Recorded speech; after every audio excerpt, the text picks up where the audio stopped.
હાઈવેની હાલત અત્યંત દયનીય છે। મહત્વના સમાચાર આ ધોધમાર વરસાદના પગલે હાઈવેનું ધોવાણ થયું।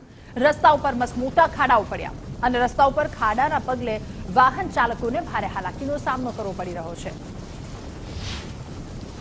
મહેસાણા કલોલ હાઈવે પર ગુજરાત ફર્સ્ટની ટીમ આવી છે ને આ બ્રિજ છે સહીજ પાસેનો બ્રિજ। અહીંથી સતત 10 કિલોમીટર સુધીનો અમે તમને જે વિઝ્યુઅલ બતાવીશું ને તમામ જે બ્રિજ અને રસ્તો છે છેક મહેસાણા સુધીનો તે ખખડધજ થઈ ગયો છે। અનેક અહીંથી પસાર થતા અનેક રાહદારીઓ જે છે મુસાફરો તે પરેશાન થઈ ગયા છે। દરેક લોકોનું કહેવું છે કે આ રોડને ફરી સારો બનાવવામાં આવે। એક સમયે જે માખણ જેવો રોડ હતો તે અત્યારે હાલ બિસ્માર ખખડધજ અને જે ખાડાવાળો થઈ ગયો છે, જેને કારણે થોડો વરસાદ હોય અને અહીં પાણી ભરાતું હોય એટલે સ્પીડમાં જે વાહન આવતા હોય તે આ ખાડાને નજરઅંદાજ કરતા હોય છે ને તેને કારણે જે સ્ટેરિંગ પરનો કાબુ ગુમાવી લેતા હોય છે, જેને કારણે મોટી દુર્ઘટનાઓ આ રોડ ઉપર અનેક બની છે અને જેને કારણે લોકો અકસ્માતના મોતને પણ ભેટ્યા છે તેવા કિસ્સાઓ પણ સામે આવ્યા છે। ત્યારે આ રોડ પર ખરેખર જે બિસ્માર અને ખખડધજ હાલતમાં છે ત્યારે ગુજરાત ફર્સ્ટની ટીમ આવી છે ને આ રોડને ફરી સારો કરવામાં આવે તેવી